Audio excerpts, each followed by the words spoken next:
Hello, everyone. Good evening and well, or good morning, afternoon, depending on where you are. Welcome to another call, Collateral onboarding call. I'm here joined by a bunch of people interested in Maker in general and real world assets more in particularly. Today we have a really cool project that I like a lot. So we're here with Bad White that's going to give us more of an insight and overview about the project.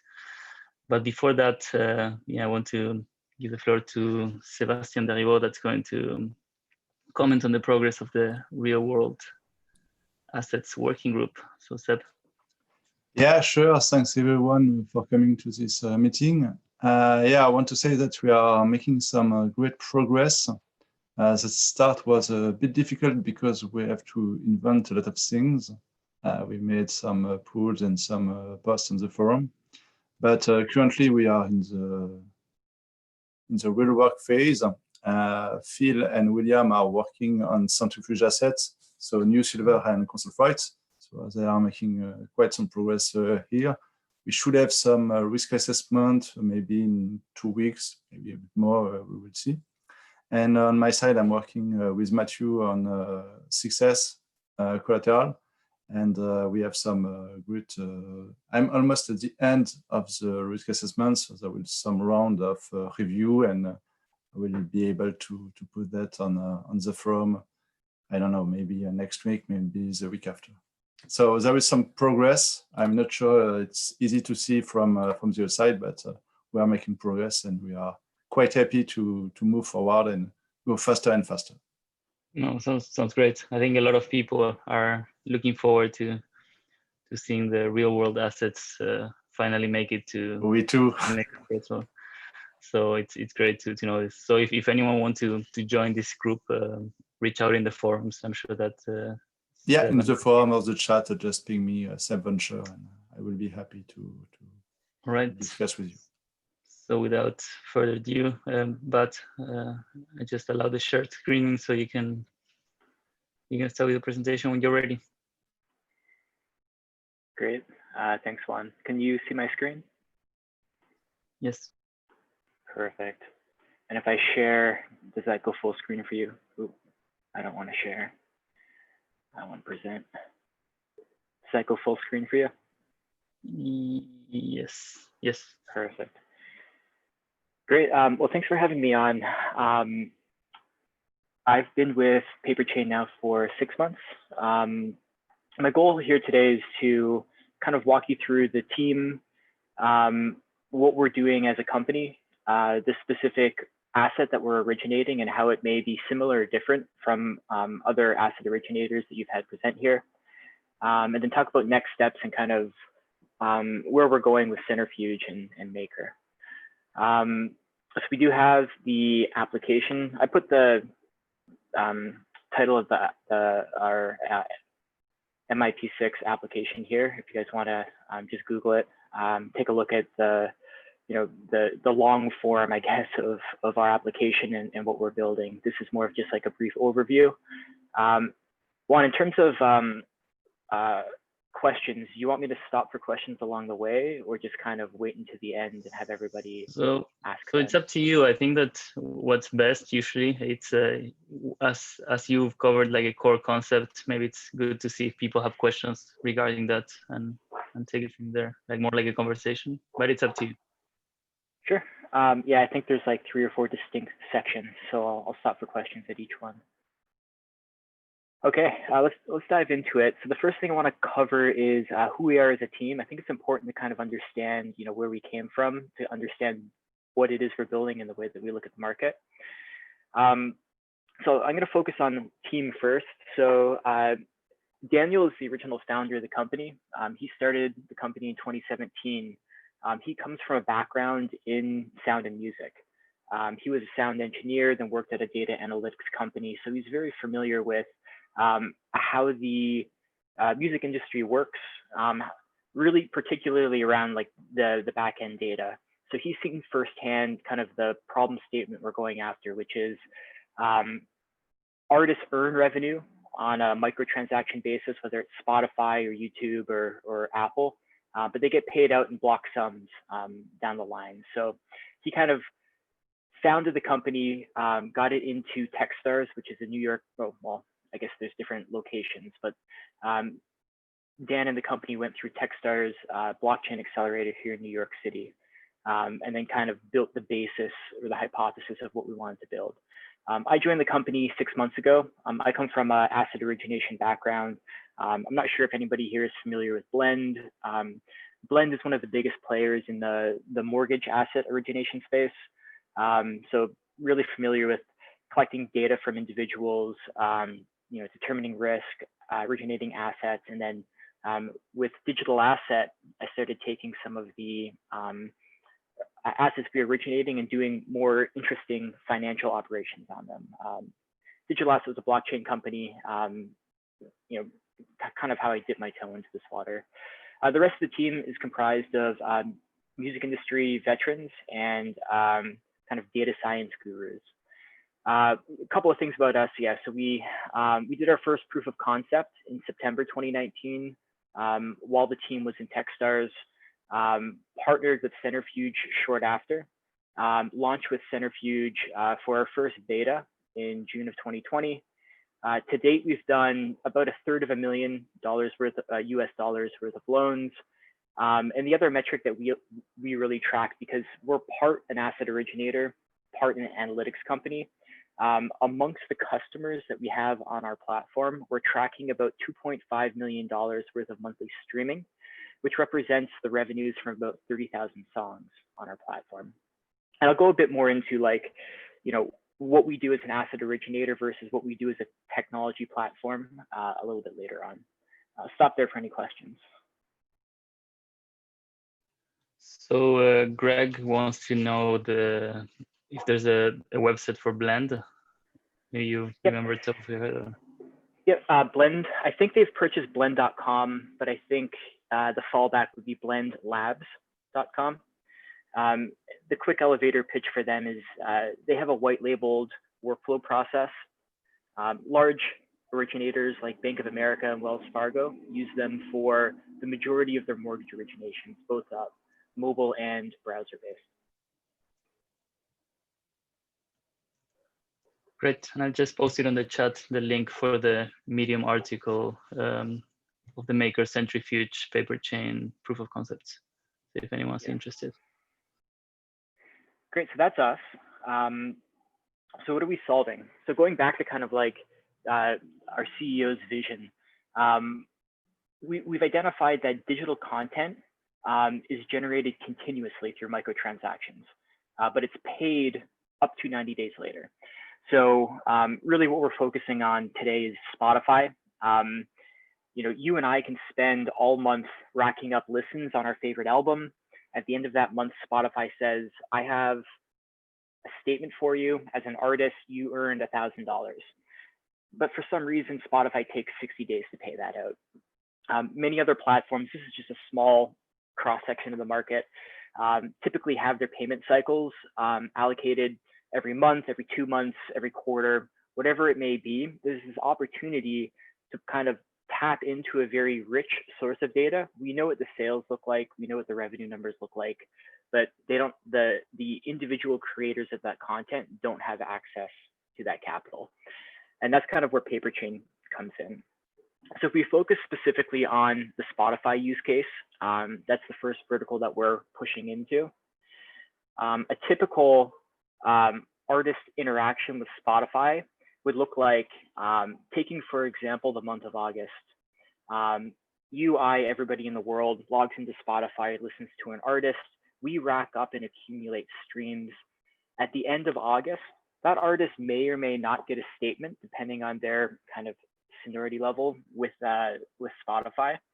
And then magically 3 months later, they'll get a royalties check for that August revenue. And then Spotify will pay the artist. It's kind of a black box, both in the reporting and the timing of the revenue.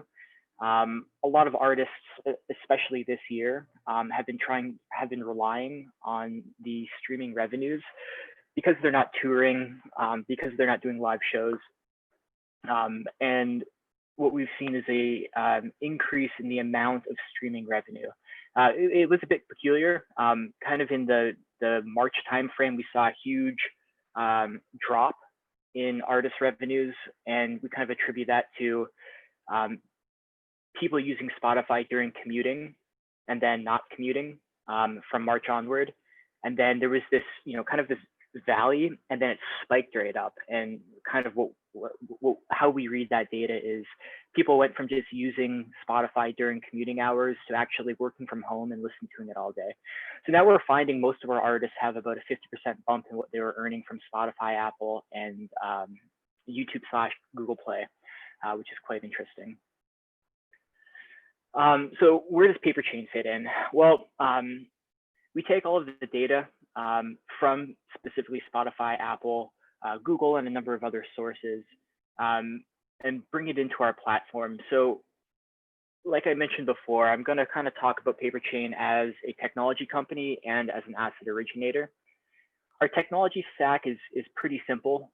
We're a data mining, so we pull all the available data from these sources. Deep learning, so we have some algorithms built to understand when we see specific information coming from Spotify, how do we price that information?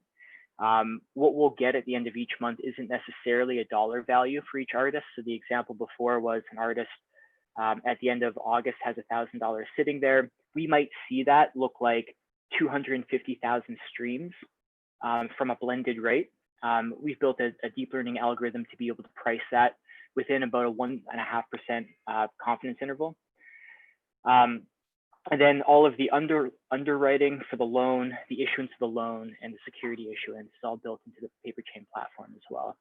On the other end of the ecosystem, we have capital providers that are providing the capital that we then lend or advance out to the individual artists.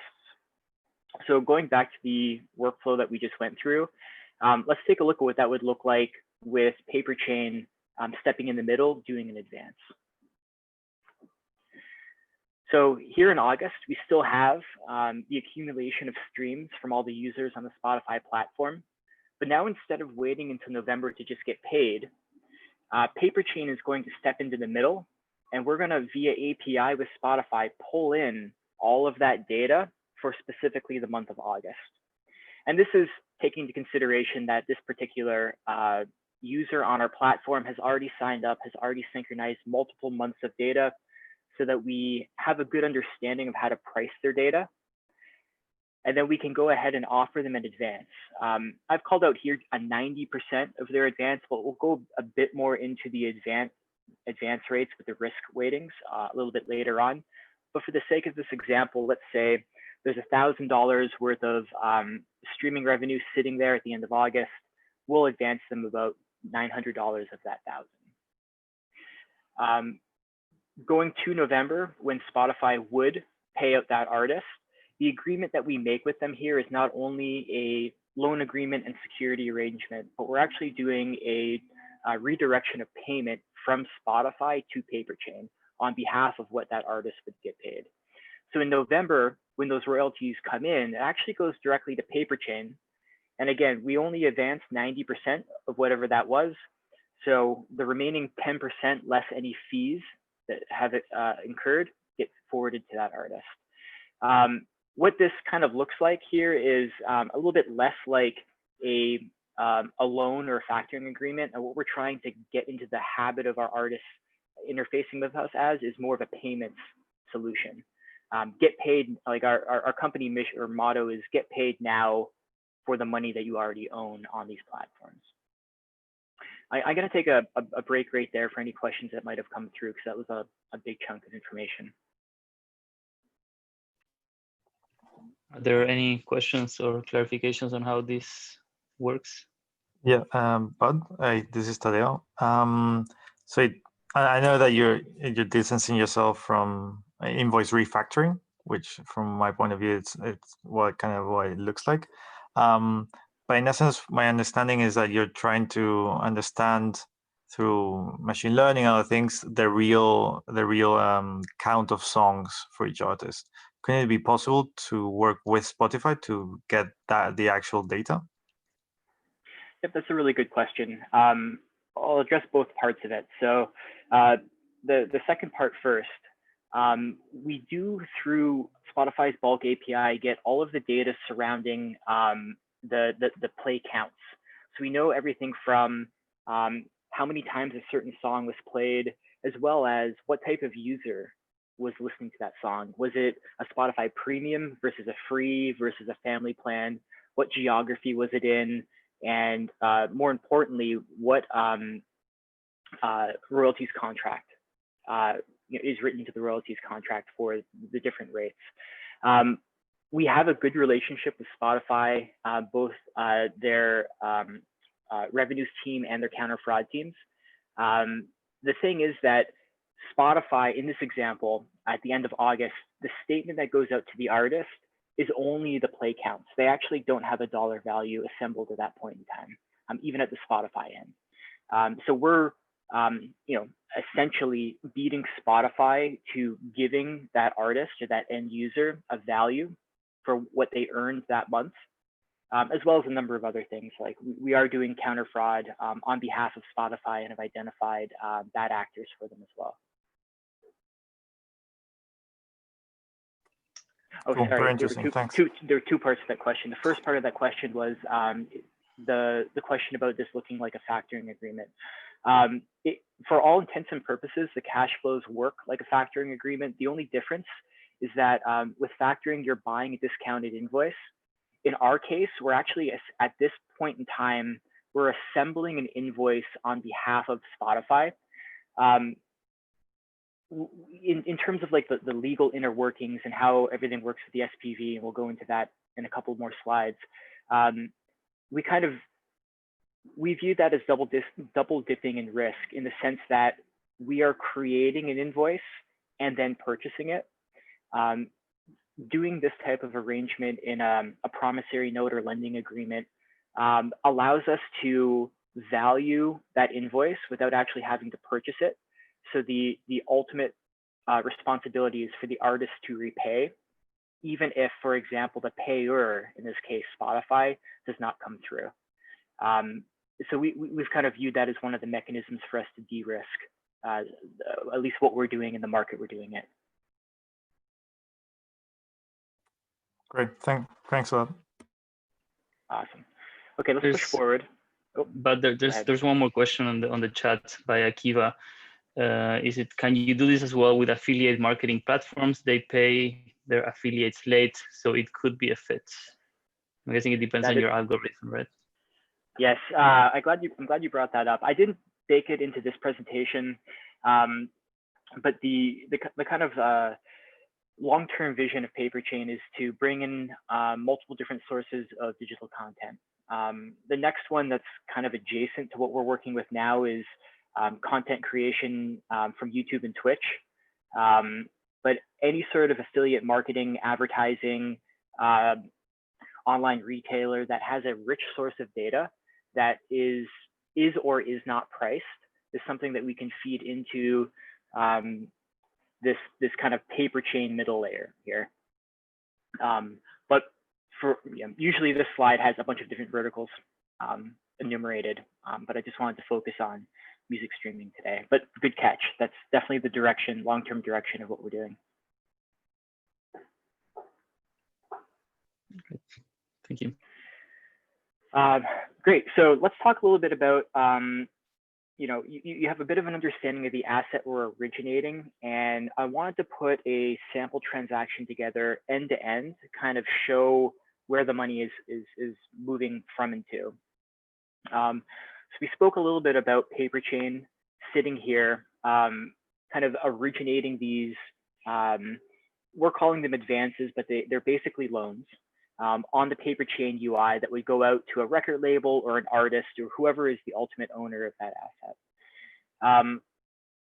And I think almost every centrifuge partner is set up this way. So I'm sure if you joined other previous calls, this is very familiar to you.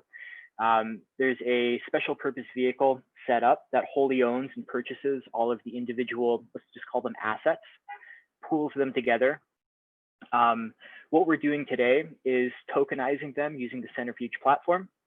and then going out to investors to trade the representations of all of the agreements. So in our case, it is a lending agreement, a security agreement, and in most cases, a letter of redirection of payment. That gets wrapped up in an NFT token and then traded with investors. So currently today, that's directly on the Centrifuge platform, and the where we're pushing towards is trading that in a Maker contract. In return, both cases with Maker or Centrifuge, we're getting DAI back, going out to a third-party OTC desk, trading that for US dollars, and the US dollars are tracing all the way back to the individual borrower. That's the state today. I know many of you on this call probably had a very violent negative reaction to the way that we're doing things. The biggest question is, well, why not just set up wallets for the individual artists? And honestly, that's where we want to go. We're already disrupting a archaic industry. Like, the idea of paying artists every month, 2 months, quarter is what, 50 years old. So we're dealing with a very old payment system. We are, in terms of bringing on individual clients, working with large labels that want to be able to do things like set up wallets for the individual clients. And that's something that we want to do in the future. But as it stands today, we are handling all of the movement of cash out and kind of monitoring that. And during repayment, Spotify, when they pay us, they pay it into a bank account that is owned by the SPV. That kind of has to be a US dollar-based transaction today. So I guess, that was a long way of saying that, we are now acting as this, traditional world asset on-ramp. But to do that, not only do we need to originate the assets, we're also moving all of the fiat around as well. But we've become quite efficient at it, and we're happy to do so, to be able to get assets that, don't even exist today. There's no factoring agreement on a Spotify contract today in traditional finance. So for us to be able to create that product and finance it the way we do, we're quite lucky. A little bit on the same topic, and maybe not going as granular as a wallet, but how do you guys, or maybe you don't, but do you guys pull together kind of the loans of the different borrowers, or do you have them completely separated? How do you manage the risk on that side? Sure. So there's an SPV set up for each individual. What we're doing is by month. So we're not doing huge volume right now. We're doing about 3 to 5 loans a month. Each one of those is set or put into its own special purpose vehicle, which is kind of putting a fence around the risk. That's to the extent of what we're doing, the only way we're mitigating it today. And today you're doing it with traditional banks or financial institutions. Correct. Yeah. I would call it traditional legal organizations. Sure. Okay, sounds good. Great. Let's push on. So the next bit of this is kind of diving into how we're thinking about risk. And I think you all have seen something very similar to this in how other asset originators are pricing. So in terms of calling out the players here, the counterparty definition, I think, is going to be a little bit different on this asset. We are signing a promissory note to a borrower, right? And that borrower can either be the artist or the label or who ultimately owns the rights to that information. But in terms of counterparty risk, we're not really worried about the borrower defaulting because the borrower is not paying us. Spotify as a payer is paying us. So when we go into the different factors for assessing risk, a lot of them are around the payer, such as the size of the payer, the country, but then also the relationship between the payer and the borrower. So for example, I mentioned that we tap into Spotify's bulk API and we can pull down two different types of information. We can pull down the accounting information, what they actually got paid in the statements that usually get published 3 months after a month end. And then the trends, which is pre-pricing all of the stream counts for all of the different types of users and geographies and so on and so forth. And the final factor is how long have they been doing business with Paperchain? Spotify and all the companies that kind of fit into that bubble are private companies that don't have any efficient market rating. So really, this last parameter is how long of a track record have they shown with us to be able to get preferential treatment? And really, all of this is just a long-winded way of saying to what percentage of the available capital that they have sitting there that we've calculated will we advance? We'll never do 100 because our algorithms are not 100% accurate. They're about 98.5% accurate. So the highest that we will originate is 90% of whatever is sitting there. Depending on all the other parameters, what country they're in, what size in terms of volume per month are they doing, and then the amount of actual data that we can feed into our algorithms will kind of affect the amount that we will advance. In terms of pricing, I don't have a pricing model built right now that is as sophisticated as our risk model, because really the way that we're hedging this asset is the over collateralization of the loan. The way that we're pricing the loan product is to be competitive in the market today. With everything we've done with Centrifuge to date and our pilot last year, we're trying to price this product well below any other product that an artist can get. So today, there are competing companies in this space that will offer kind of 18 to 22% APR loans with very little collateral as backing. The way that we view this is it's more of a collateralized loan in the sense that we know, for one, with a pretty good certainty of price, what they will be getting paid in 60 to 90 days. Two, stepping in front of that payment, so we actually get paid before they do. And then three, we're trying to bring the price that we're offering to the individual artist closer down to what a collateralized loan should be, which in many markets is kind of sub 10, which is really the target that we're trying to get to. That's really the what I wanted to hit on for kind of risk and pricing. And I know that as the working group works through the first couple asset originators from Centrifuge, you're going to have a really good understanding of what else you want to dig into in terms of risk and so on and so forth. But just on the surface, I'm wondering if there's any other questions or things I could answer in this arena right now.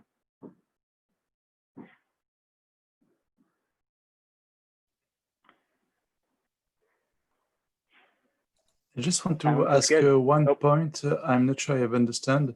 So you are making a loan before the invoice, right? Because the invoice of Spotify is almost at the end. That's correct. So the Spotify data is certain in the sense that everything that they published is what they intend to pay out. So in terms of like the workflow of Spotify, it's already gone through their counter fraud. So any potential fraudulent streams have been removed. It's just a business practice of Spotify not to assemble a dollar value until they're about to pay, which is 2 to 3 months after the fact. Okay, perfect. Thanks. Tadeo, you wrote a question on the chat. It's private to me, but I don't know if you want to jump on the mic or I can read it. Thanks. No, I still haven't had everything in my mind, but I'll just go for it. I'm still stuck on the idea of just coming from invoice refactoring. Wouldn't this be easier if you just become like an invoice refactoring service for Spotify? So you just you just get money from the discount rate, and then basically through Spotify, artists are able to get paid earlier than the 60 days net that they currently have, and they just simply select the percentage of discount rate they're willing to take, and then you get your fee from there. I'm sure that is definitely an easier way to do it, but there is no tangible invoice at that point. It's just the data. So yeah, I totally agree. Yeah, I'd love to chat more. You know, in the financial arena, you know, factoring agreements are quite new to me. Coming from Blend as a background, everything looks like a loan. So, you know, whether that's good or bad. Yeah, I would love to maybe chat offline and see if there is a way for us to make it look. But we did a lot of work 6 months ago trying to figure out with our legal team if we could make this look like a factoring agreement. And kind of their take on it was that because it's just the data coming out of the bulk API, it's not something that could be, quote, purchased at a discount. But maybe that's something that we would have to partner with the Spotify, for example, to do. No, yeah, I can see a couple of alternatives, but we can definitely talk offline. Perfect. Yeah, I look forward to it. My internet dropped out. I got a quick question, but it's related to that exact space. Like, how often have you seen or would expect to see the data be different than have the data then be subsequently modified? Like, in effect, they said somebody, I don't know, listened to a song 50,000 times, but it was actually 5,000, or the reverse. Very seldom. Typically what we find is a label will represent numerous artists. Within that portfolio that the label has, one artist would maybe hire a bot streaming company and try to up their stream count. It's never an aggregate, it's never a label or kind of the entire account that we're dealing with trying to do something like that. And we have counter fraud measures built into the algorithm. So usually we're able to identify these individual bad actors, like an individual artist in a label. Better way of asking the same question is like, A, what is the gross dollar amount impact that you expect, even on a percentage basis? Like, out of the total amount of the net portfolio, 2% sometimes is dodgy. That's question number one. But really, even if it's not nefarious, but I mean, forget the fact there might be some type of fraud, but a scenario where Spotify just screws up and they need to figure out that it wasn't 63 million views, it was actually 36 million views because somebody hand coded it and dyslexically, you know, did it wrong, right? So does that ever happen? Yep, totally get it. So the two things that we track are we have per account a way of pricing, and we call it a per unit rate, which is unique per account that we deal with. And then we have the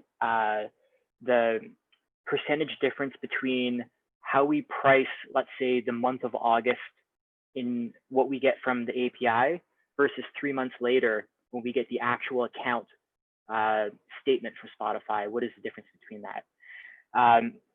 With the per unit rates, we can usually price the data within 1.5% of real. And then once we compare the accounting statement that comes 3 months later with the trends for that same month, we're within 5% with all of our customers. I think that answers your question. Yes, that's exactly what I was looking for. Thank you. Perfect. Yeah, and that's the other reason why the most we will ever advance is 90%.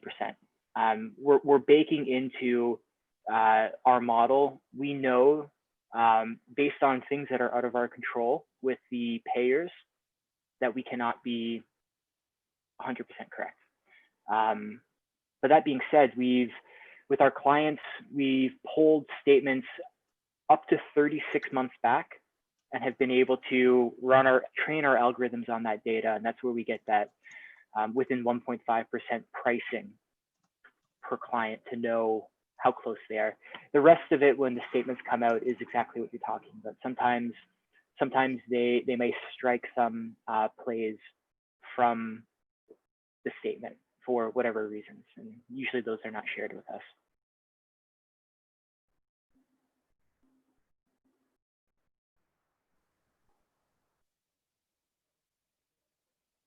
Great. Thank you for the question. Juan, is there anything else in the chat? I can't see chat while I'm presenting. No, it's good. Have you covered? Awesome. Okay. Can I ask a quick question real quick? Hey, Bud. So about a month ago, I was reading that Spotify, and I know that this is just one of the outlets, but they're losing, I guess, subscriber growth and market share. So as a company, are you guys also diversifying where you're going to target independent artists and quite possibly help the movement of decentralizing some of these platforms, some of these, I guess, venues? Is that something you guys are looking to do? That's my first part of the question. Hopefully you got that. Second part is, what has happened since that article that was published by Centrifuge and Maker on October 29th? What has happened in the last 12 months? Sure. Spotify is the main example or the main payer that we're dealing with in the examples today. The big three that we work with are also Apple and Google as an entity. It used to be Google Play, but they've kind of closed business from like a revenue capturing perspective and have created YouTube Music. Between those three, we're seeing that's where the majority of the revenue comes through for the artists that we have on the platform. Majority of our artists are US based, but we also have West African based and European based artists. That being said, the number of integrations we're doing from like a technology standpoint is ever increasing. Different geographies will have specific streaming platforms, specific types of businesses will also have different platforms. So we're always trying to bring in, for the clients that are interested in the type of product we're creating for them, the data to get them paid on everything that they're earning. So I think Spotify plateauing in terms of like listenership or usership is not something that concerns us too much, even though they do represent the majority of the revenue on our platform today that we track. We're thinking of this as a tech play where once we build the kind of data science machine to be able to bring in different types of data and price it and then finance it, we just see them as another plugin of data into the system. And then the second part of your question, the article, which article were you referring to from last year? Yeah, the one that Juan posted. I'm not sure if you saw it, but it was titled "How We Work with Centrifuge and Maker Foundation to Advance $60,000 worth of Spotify Revenue." Yeah. Okay. Yeah. So that was our pilot. So that article was written just after the test transaction in September, and we actually didn't know how to deal with all of the inbound requests. We ended up capturing a wait list of about 2,000 artists that we're still working through, honestly, to try to get them ramped up and onto the platform. A lot of what we're building is just a typical technology problem. How do I take 2,000 different artists that have signed up who have very different revenue sources, majority of them Spotify, yes, create an account for them. I would love to do like a full demo of our account to kind of show like the analytics behind what we show our individual customers. But yeah, we've had an unbelievable amount of interest. And since then, we've been slowly rolling individuals who we've kind of deemed best fit. Are they doing a high enough volume? Is the majority of their volume the things that we are synchronizing in? What is their relationship with Spotify? Do they have licensors or distributors that work well with us versus those who kind of don't want to have any sort of kind of new tech come in and remove their brand value from the artists that they represent? It's interesting navigating the bureaucracy of the music industry when really our mission is the artists earn the money the second that you listen to their song. Let's get it to them as quick as possible. yeah, on the business side, Dan, my CEO, and Sarah in business development have kind of worked through how do we manage all of this interest. Yeah, it's definitely a tough business, the music business, but yeah, good stuff. Thank you. No, thank you. That was a great question. Great. So I've just got 2 more slides. I'm going to talk a little bit about what we've done with Centrifuge so far, kind of within that last year, and then our next steps. So far with Centrifuge, we've done, I've listed all 3 pools. Really, we have PC1, which was opened and has been fully paid back. PC2, which has been opened and half paid back, and we're still doing some issuance from that.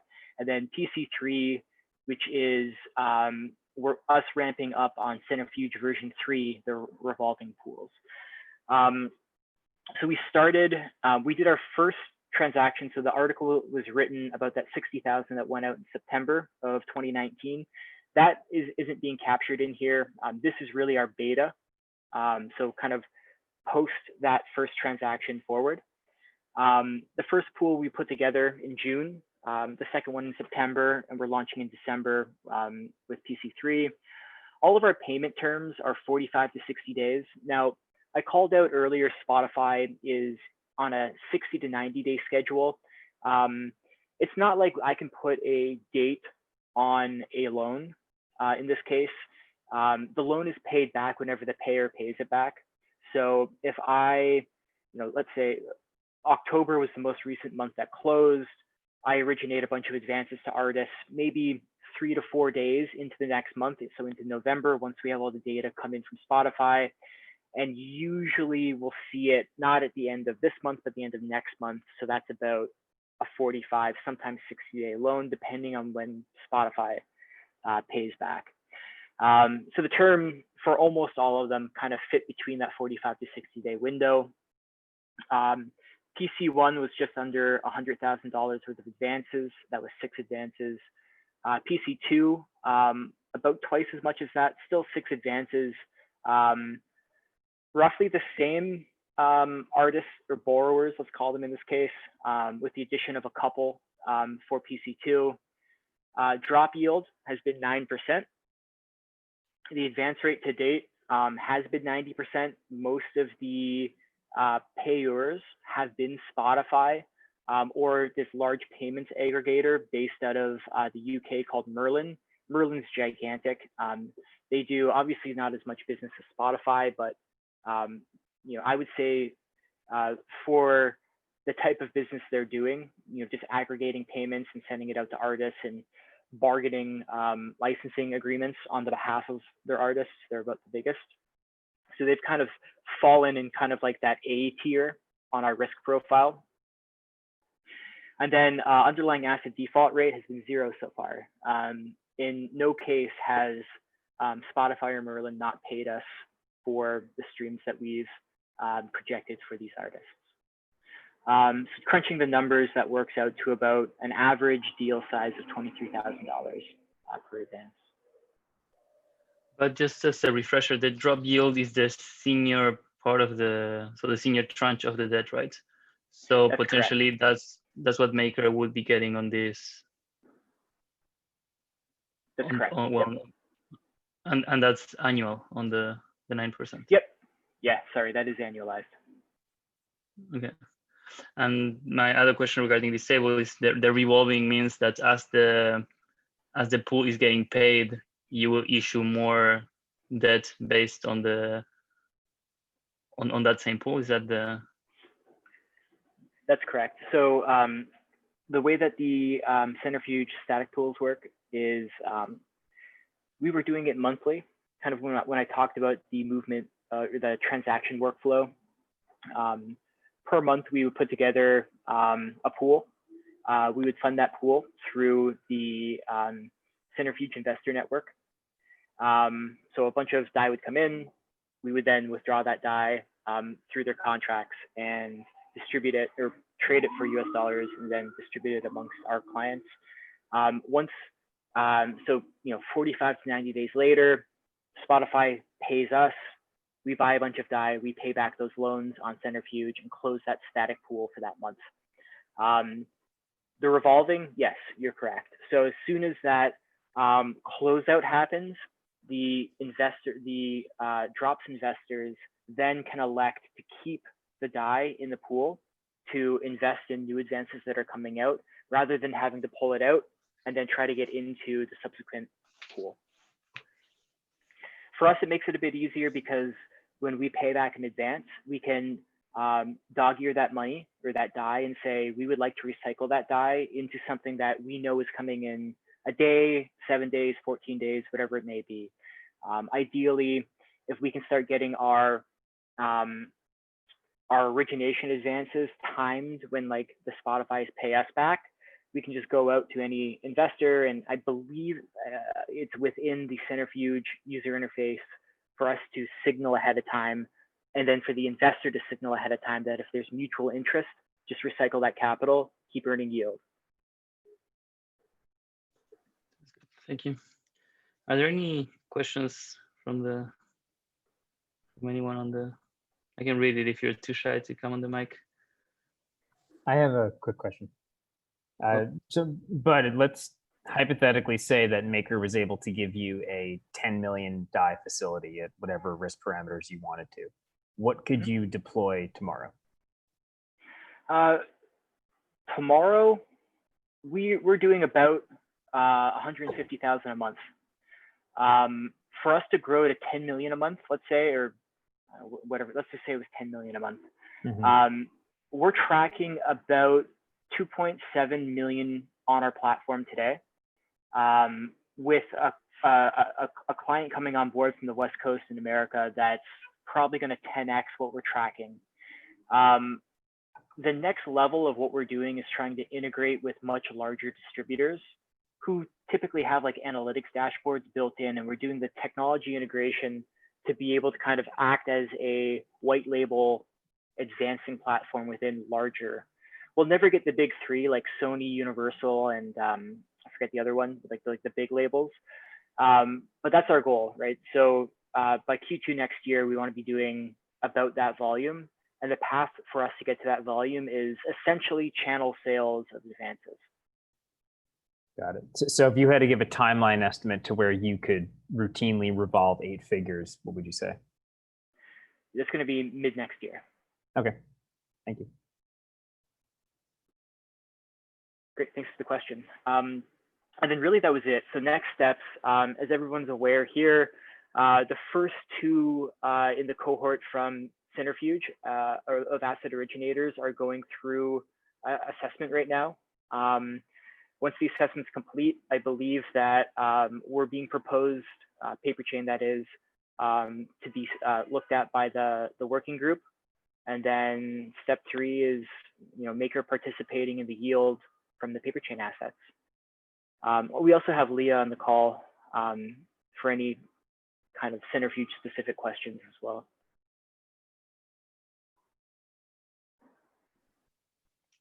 Thank you, but yeah, I can add that indeed, as soon as New Silver and our console flight are done on our side, we will move to other Centrifuge assets. It will be quicker the second time. Yeah, potentially there are a lot of similar things that can be used and reused, hopefully. Yeah, exactly. Wonderful. I mean, this is, this relationship started before I came on board 6 months ago. So I've always, coming from a background at digital asset, I've always really been into like this intersection between traditional and decentralized finance. And yeah, I'm super excited to be a part of what is the future, right? Real world assets onboarding into the decentralized space. I think it's a win-win. Yeah, so a quick question to Leah. She's on the call, right? So can you go over and try to explain to us how exactly the bridge works between Centrifuge and getting to DAI to Ethereum, right? I've been on the, I've used the, what is it called, Polkadot.js, and checked out your chain running. It's pretty cool with your validator, staking facilities. So if you can kind of give us an idea, as simple as possible, how that works, that'd be great. Sure. I would probably, so Lucas, who has been on the call at the beginning, is working with the smart contracts domain team from Maker to build the adapter. The specifics of, or like the mechanics of how the adapter exactly works, I probably, unfortunately, would have to refer you to Lucas, or can ask him to maybe come on the next collateral call and lay out how exactly that works. Are you more interested in, or are you also interested in how, or like how we're leveraging our chain right now and how we're minting our NFTs and how they're bridged to Ethereum, or to what particular detail do we want to go with?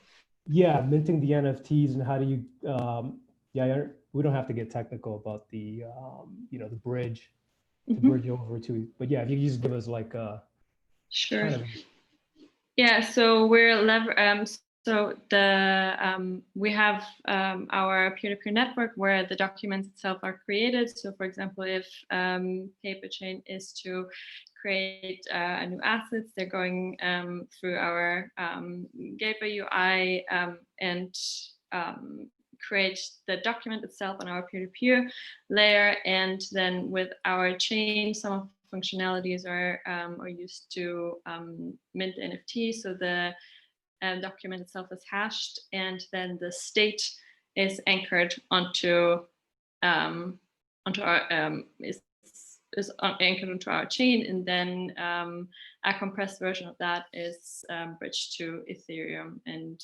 is used for the NFT. so is it a, do you know if it's a wrapped NFT, or if anybody on the call knows? It's, I would have to refer back to Lucas, if that's okay. But I can make sure that I post it either in the channel here or in the on the agenda on the collateral call, if that works for you. Yeah, totally cool. This is good. Thank you. Thank you, Leah. I don't know, Seb, if you were, or maybe Matthew, I don't know. I guess that's a little bit too centrifuge specific, but maybe you've heard it for the other projects, but yeah. I know I don't have the details on how it works. On-chain, the link between the two chains. Okay, homework. Are there Yeah, any... because currently, to give you more overview on how we work currently, at some point we will integrate directly with the on-chain data to have a real-time follow-up of the transaction. But we made the decision that it was too much work to start with. I don't know, 2, 3, 4 months to build the analytics on the chain. So we will start with more simple stuff like spreadsheets to track every loan. Good old Excel. But another question for you. I was wondering that, like, in worst case scenario situations, so what's the worst thing that could potentially happen to a pool, and what are any mitigation plans for it? Yeah, I think the worst thing that could happen to a pool is if one of the payers does not pay. So let's say Spotify becomes insolvent, for example. The cash will not be coming in on behalf of any of the borrowers that use that particular payer. The way that we've mitigated that is within the promissory notes, the borrowers are responsible for the amount that we're lending to them, even if the payers don't pay. So we kind of have it baked in that they are on the hook for that. Then you kind of get into like the servicing market of debt, in which case the SPV is responsible for collecting on all of the loans, default unpaid loans. So Paperchain in effect becomes a servicer, a debt servicer, and goes after the individuals. I think worst case scenario, or sorry, let's not say worst, medium case scenario is that the borrowers are able to pay. We just need to go through whatever legal process it is to repay those loans if they choose not to just forward us cash. Worst case scenario is the borrowers themselves are insolvent and it's a wash. But for that to happen, Spotify would have to go out of business. The borrower would have to literally be underwater as well. And the odds of that happening are very slim. And that's only one of the borrowers within the pool. As we start doing more volume, not in terms of dollars, but in terms of number of advances per pool, especially as we move to revolving, the risk profile for the same individual risk per advance goes down because the probability of all of the loans defaulting goes down. It's the same principle as like, and again, I keep going back to mortgage because that's what I know, but when Fannie Mae buys individual loans, they wrap those up into pools, and then they take the pools and then they wrap those up into megas. And now you have like an entire state's worth of property wrapped into an asset that investors are, buying part of a security for, or buying part of it with a security. So that's kind of the worst case, but definitely something we're capable of handling. Great. I don't know if referencing the financial crisis is the best way of marketing your product, but it helps to understand that.